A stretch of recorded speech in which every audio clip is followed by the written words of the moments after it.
오늘 여러분과 함께 나눌 성령의 열매 5번째는 자비에 관한 것입니다.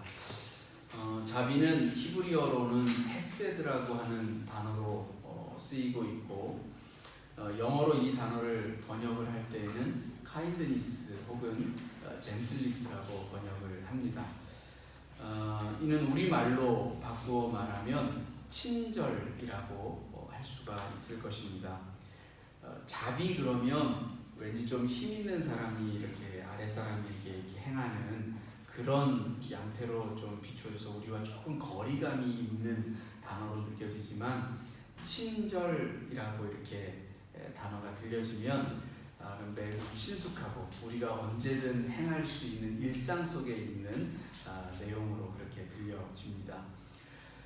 성령 하나님께서 우리 안에 오셔서 우리의 내적인 인격들을 변화시킬 때에 드러나는 그 열매 가운데 자비라고 하는 것은 결국 우리가 친절한 사람이 되어지는 것, 많은 이들에게 관대함과 친절함을 베풀 수 있는 그런 인격을 소유하는 존재가 되어지는 것과 관련이 있다, 이렇게 말할 수 있습니다.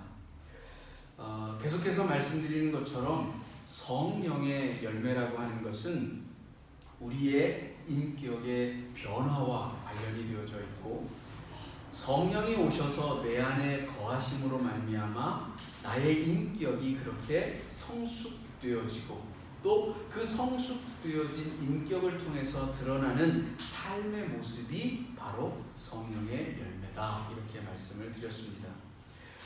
우리가 하나님을 믿고 하나님의 거룩한 영의 사람이 될 때에 그 사람이 진정 하나님의 사람인가 라고 하는 것을 분별하는 것은 그가 맺고 있는 삶의 열매를 통해서 확인을 할 수 있는 것입니다. 주님도 말씀하시기를 열매를 보아서 그 나무를 알 수 있다 하셨습니다. 많은 사람들이 하는 말 가운데 하나님을 보여주면 믿겠다라고 하는 사람들이 있습니다. 성경 속에서도 어떤 이들이 예수님에게 나와서 또 제자들에게 하는 이야기 가운데 너희가 하나님을 보여주면 그러면 믿겠노라, 이렇게 말하는 불신앙의 사람들이 있었습니다.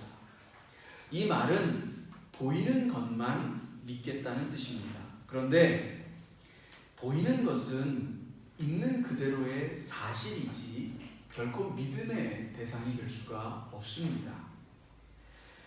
믿는다라고 하는 것은 보이지 않기 때문에 믿는 것입니다. 우리의 눈은 사실 볼 수 있는 시각적인 한계가 있죠.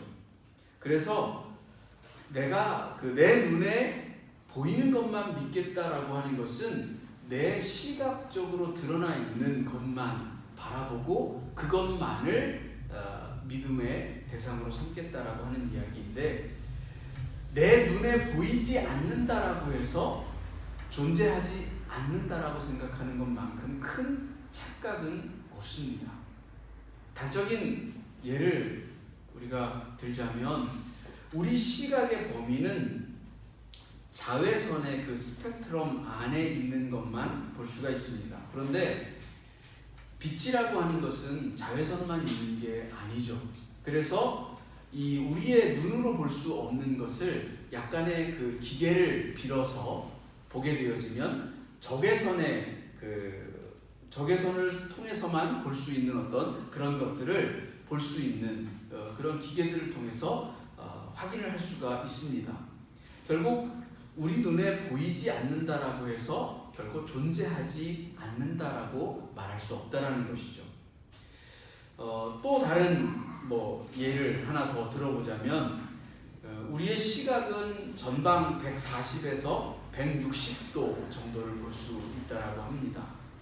고개를 옆으로 좌우로 이렇게 돌리면 약 210도 정도까지 볼 수 있다고 하죠.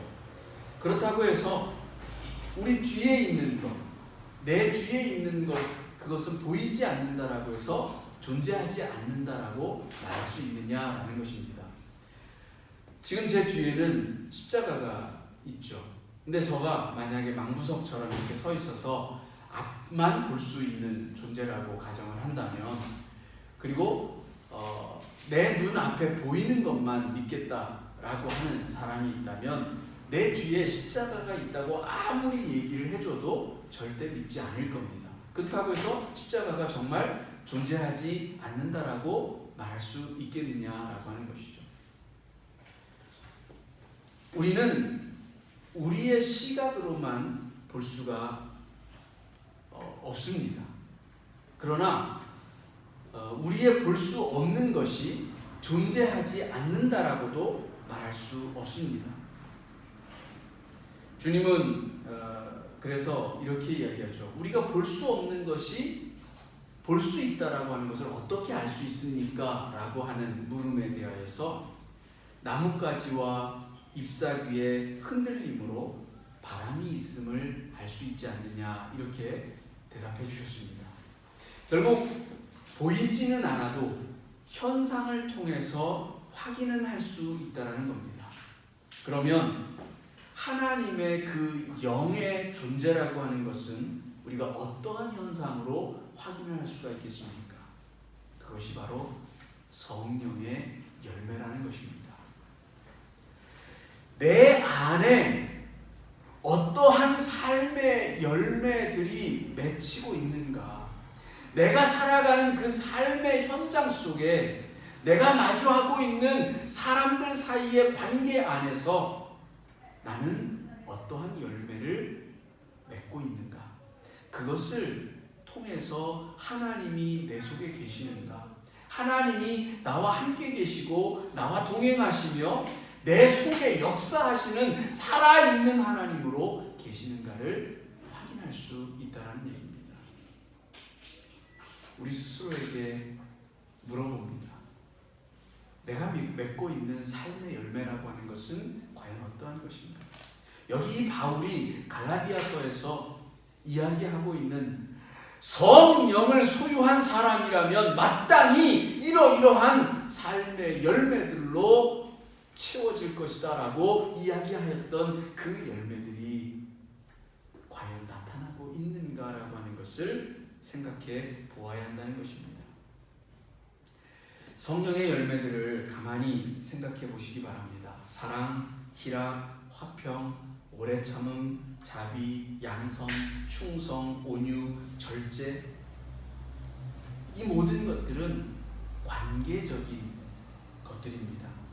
즉, 나 혼자 살아가는 세상에서는 존재할 필요도 없고 존재할 수도 존재하지 않아도 되는 그러한 가치들입니다. 우리가 더불어 살아가고 있기 때문에 필요한 것이고 또한 반드시 있어야만 더불어 살아갈 수 있는 가치들이 바로 이 성령의 열매들인 것을 알 수가 있습니다. 다시 말하면 이 더불어 살아감의 시작이라고 하는 것은 바로 나의 인격적인 성숙과 변화에 있다라는 것입니다. 내가 변해야 타인도 변하는 것이지 타인의 변화만 바라보고 있는 것은 대단히 어리석은 일이라는 것입니다. 만일 모두가 나 아닌 다른 이의 그들이 먼저 변화하기를 바라는 마음으로 세상을 살아간다면 결국 이 세상은 아무도 변하지 않는다라는 그런 사실만 확인하게 될 것입니다. 부부 사이에서도 또 가족 간에서도 다툼이 있다 보면 꼭 자기는 하나도 틀린 것이 없고 그래서 내가 변해야 될 것은 하나도 없고 오직 변해야 한다면 상대방, 당신이 변해야 한다라고 하는 이야기를 종종 하는 것을 보게 되어집니다. 그 상대방도 똑같이 여러분에 대하여서 그렇게 생각하고 있을 겁니다. 네가 변해야 돼. 만일 모두가 다 그렇게만 생각하고 있다면 그런 부부나 그런 가족들 사이에는 아무런 변화도 기대할 수 없을 것입니다. 아마 매번 똑같은 문제가 생길 것이고 똑같은 문제를 두고 똑같이 싸우게 될 것입니다. 그런데 아무런 이런 변화도 없고 그래서 내 속에 내가 마주하고 있는 타인에 대한 그런 원망만 쌓여갈 때에 주위에서 그 친구들이나 누가 위로를 한답시고 다 그런 뭐 팔자련이 생각해 뭐 그렇게 이야기하는 경우가 있죠. 여기서 팔자라고 하는 것은 마치 부정적인 어떤 운명, 내가 지금 마주하고 살아가는 그 삶 속에 잘 변화하지도 않고 변화시킬 수도 없는, 그래서 그냥 어쩔 수 없이 끌어안고 살아가야 하는 어떤 그런 것으로 이렇게 받아들여지는데요. 주중에 이렇게 책을 보다가 이 팔자라고 하는 말의 근원이 되는 고사를 보게 되었어요. 근데 그 고사에서는 이 팔자가 전혀 다른 의미로 쓰이고 있더라고요.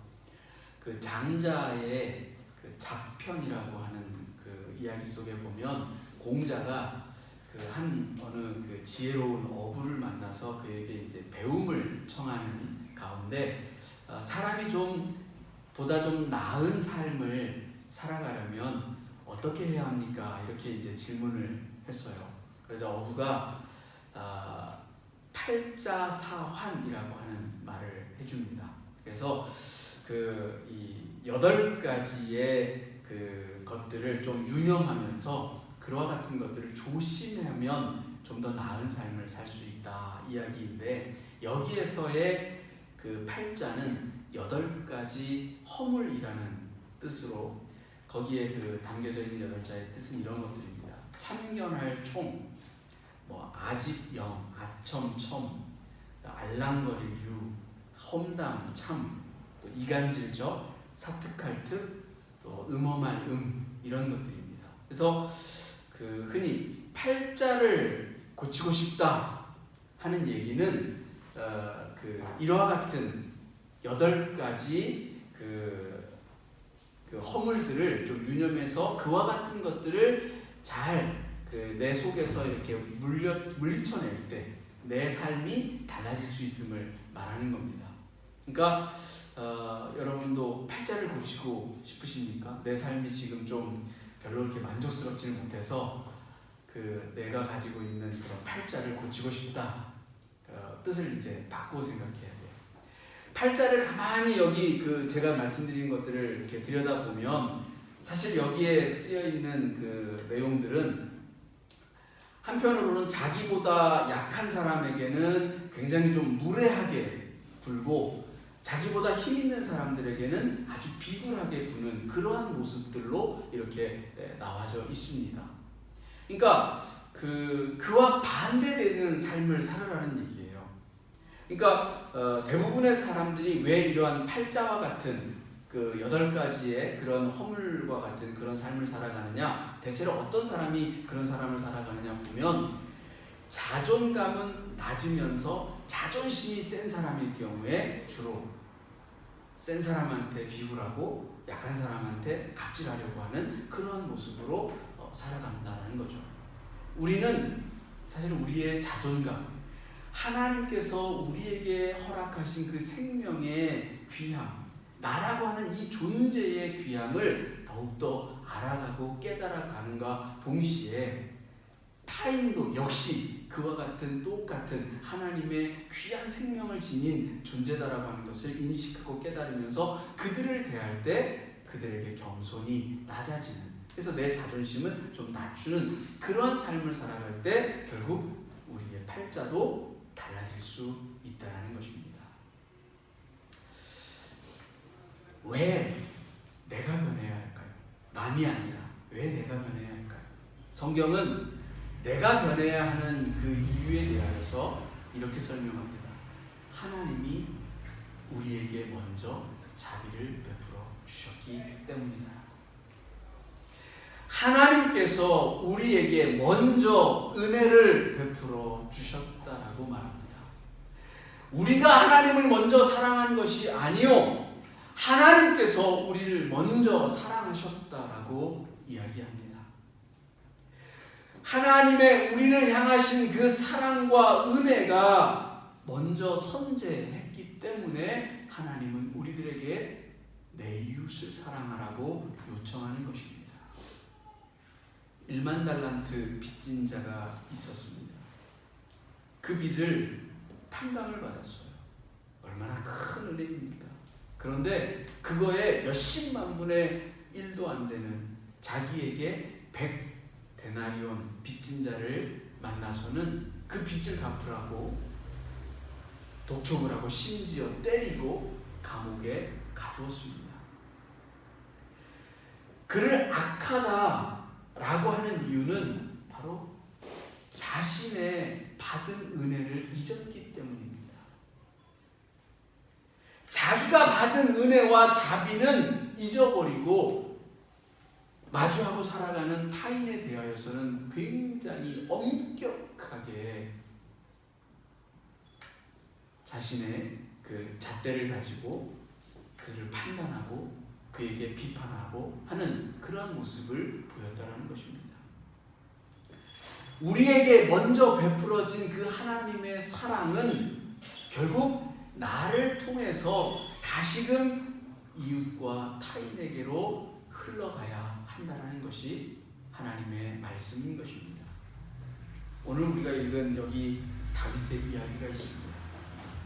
다윗은 사울 왕에게 목숨의 위협을 받으면서 한평생을 그의 그 젊은 시절을 쫓겨다녀야 했었습니다.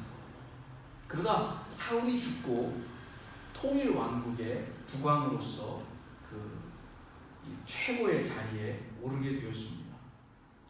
고대 국가에서는 이 왕이 즉 왕의 그 가문이 바뀌게 되어지면 게다가 그 치열하게 왕위를 놓고 싸울 정도가 되어지면 상대방의 왕가의 자손들은 다 멸절시키는 것이 하나의 전통처럼 여겨지던 그런 시대입니다. 그래야만 후환이 없죠.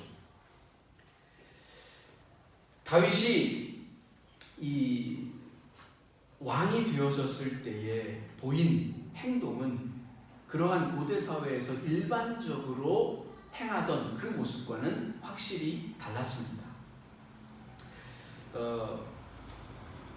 사울 왕가의 자손을 추적을 하다가 이 사울의 손자 요나단의 아들이었던 그 무비보셋이 남아있다라고 하는 사실을 알고 그를 데려옵니다. 무비보셋은 자기가 죽을 줄 알았어요. 내가 잘 숨어 있는 줄 알았더니 이렇게 결국 발각되어져서 다윗 앞에 불려가서 이제 죽게 되었구나.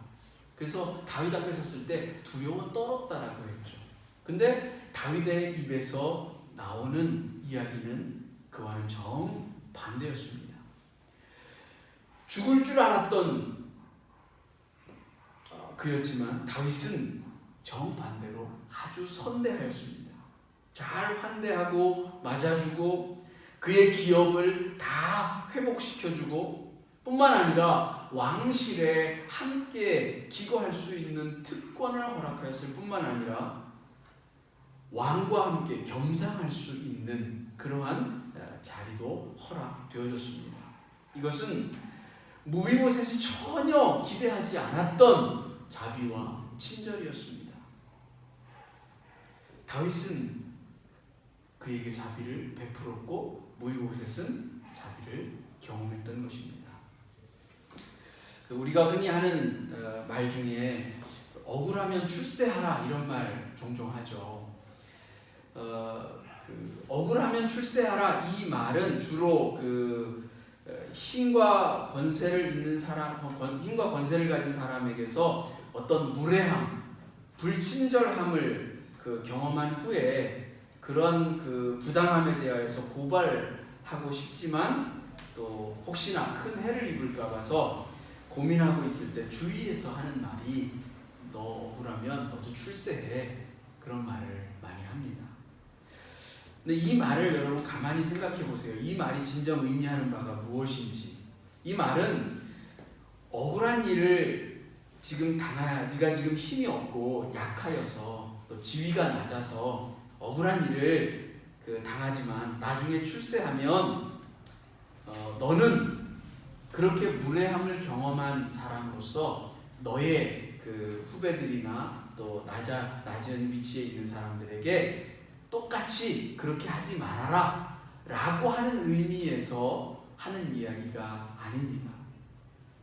억울하면 출세하라는 얘기는 나중에 출세해서 그 똑같은 위치에 섰을 때 너도 똑같이 네가 상사에게서 받았던, 너보다 위에 있는 사람에게서 받았던 그 억울함을 되갚아주라 하는 그러한 뜻으로 하는 이야기이죠.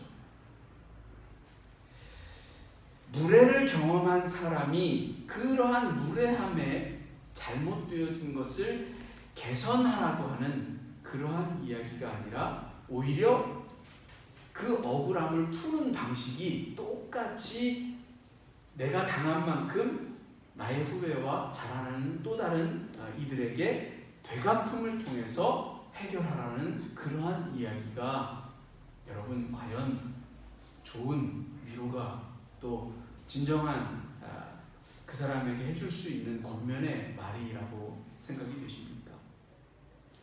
아닙니다. 결코 아닐 것입니다.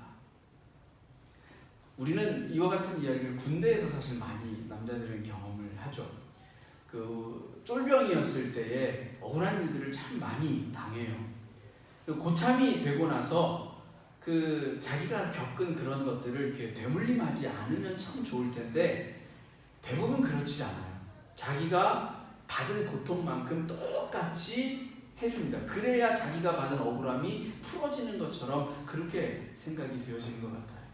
그런데 그런 방식으로는 결코 한 사회든 한 가정이든 변하지 않는다라는 겁니다. 발전하지 않는다라는 거예요. 하나님의 방식은 그와 같은 것이 아니에요. 그 사슬을 끊어내는 것이 하나님의 방식입니다. 끊임없이 반복되어지는 악의 순환의 고리들을 끊어내는 것이야말로 하나님의 뜻이라는 겁니다. 그것을 누가 할 것이냐? 하나님을 믿는 사람들이 적어도 그 일을 감당해야 하지 않겠느냐는 것입니다. 내게 베풀어진 수많은 부당함과 억울함, 그것을 타인에게 전가시키는 그런 사람이 아니라 내가 억울함을 당했지만 그 부당함을 알기 때문에, 그것에 부정되어지고 악함을 알기 때문에 나는 적어도 그와 같은 삶을 살지 않겠노라. 그러한 무례함과 그러한 불친절함을 타인에게 똑같이 행사하지 않겠노라고 하는 그러한 마음을 자세를 가지고 그 악함을 끊어내야 하지 않겠느냐는 것입니다. 오늘 다윗은 자기가 사울에게서 받은 그 수많은 부당함, 그 수많은 억울함의 고통들을 끊어내고 있습니다. 무엇으로? 사울의 손자에게 선함을 베품으로,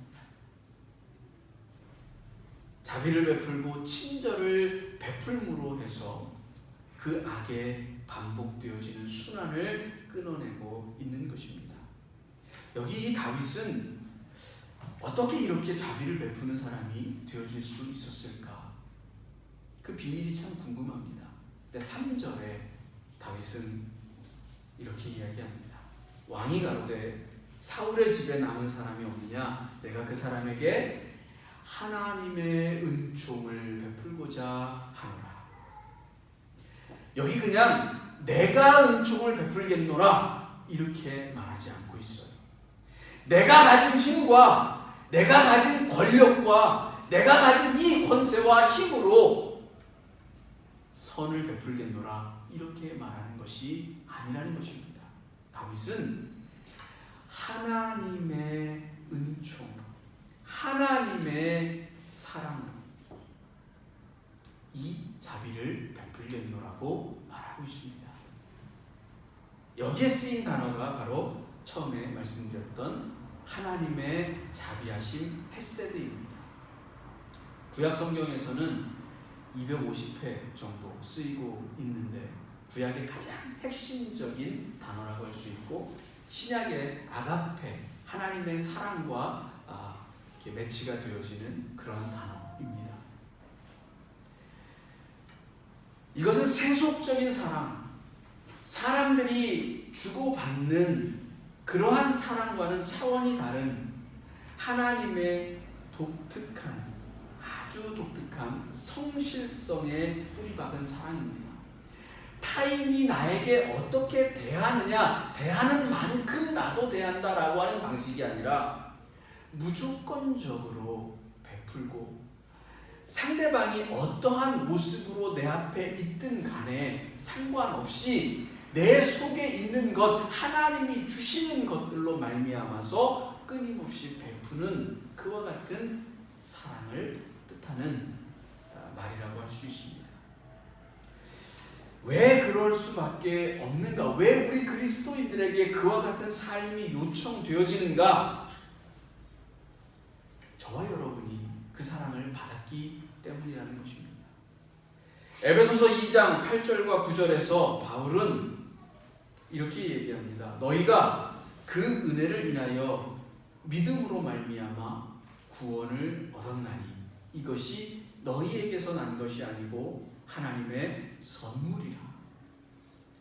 그 직전 구절인 7절에서 이 은혜의 근본이 무엇인지를 밝히고 있는데 거기에는 이렇게 되어 있습니다. 이는 그리스도 예수 안에서 우리에게 자비하심으로써 그의 은혜의 지극히 풍성함을 오는 여러 세대에 나타내려 하심이라.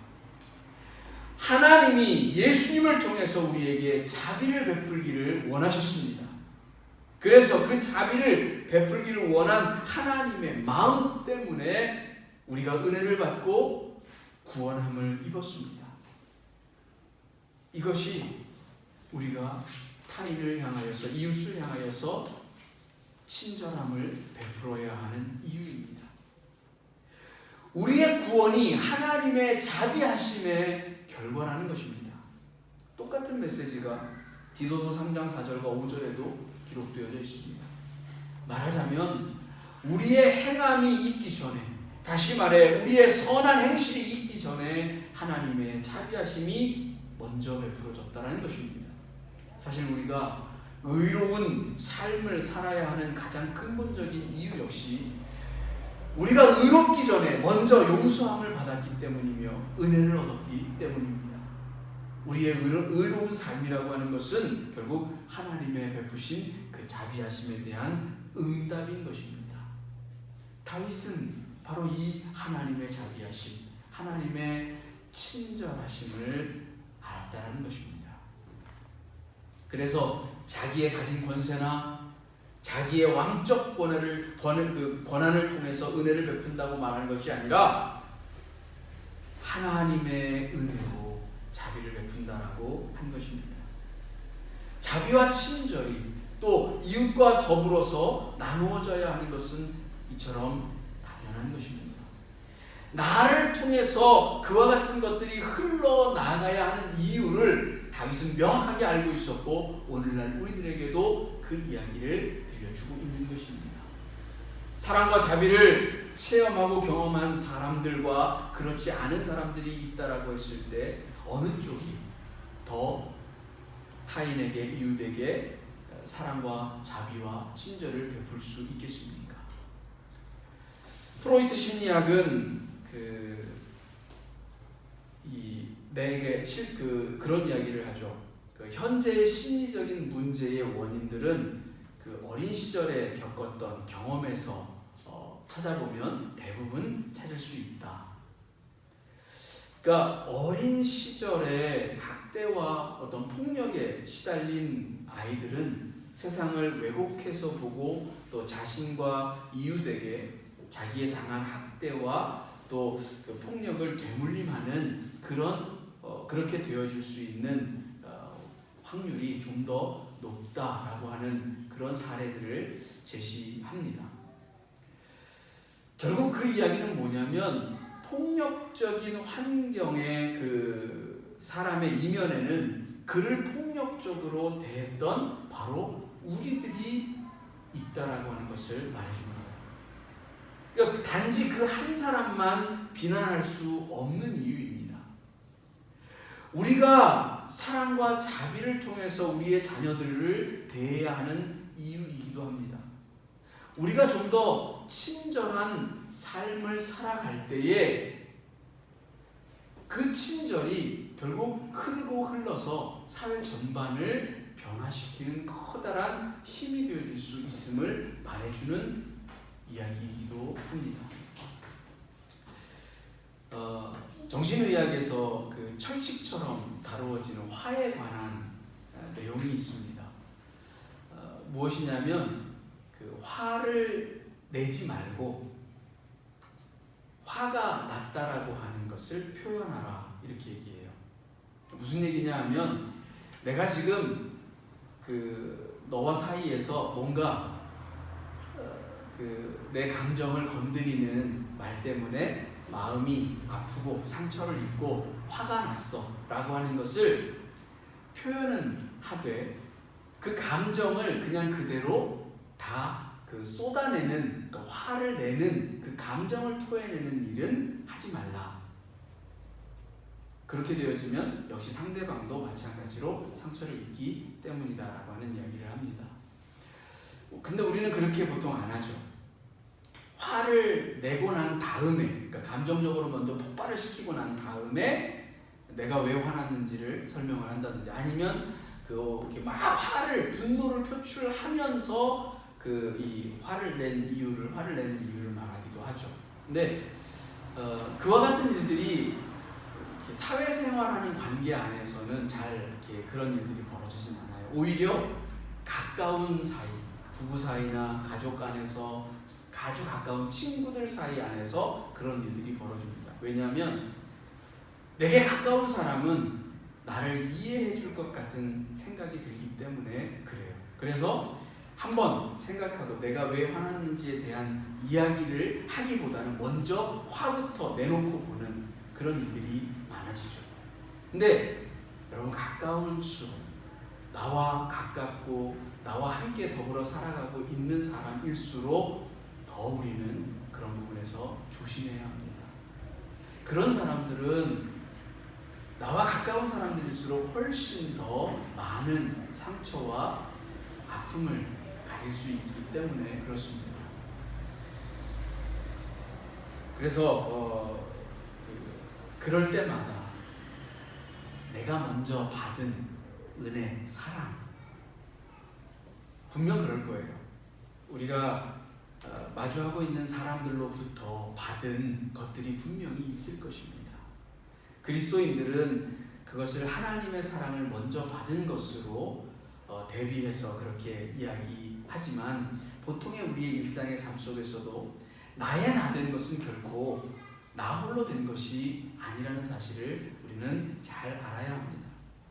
거기에는 반드시 수많은 먼저 있었던, 그리고 혹 나와 더불어 살아가고 있는 사람들의 희생과 사랑과 친절과 자비함이 있었다는 것을 잊지 말아야 하는 것입니다.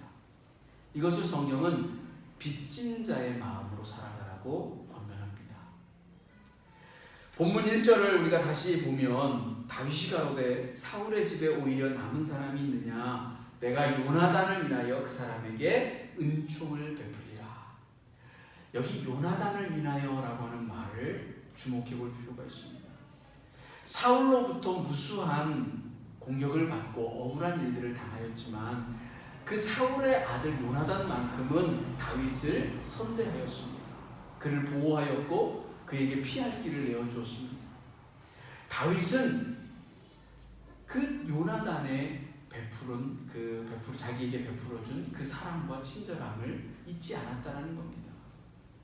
자신이 왕위에 오르기까지 이 요나단이 베풀어준 그 은혜가 있었음을 기억하는 것입니다.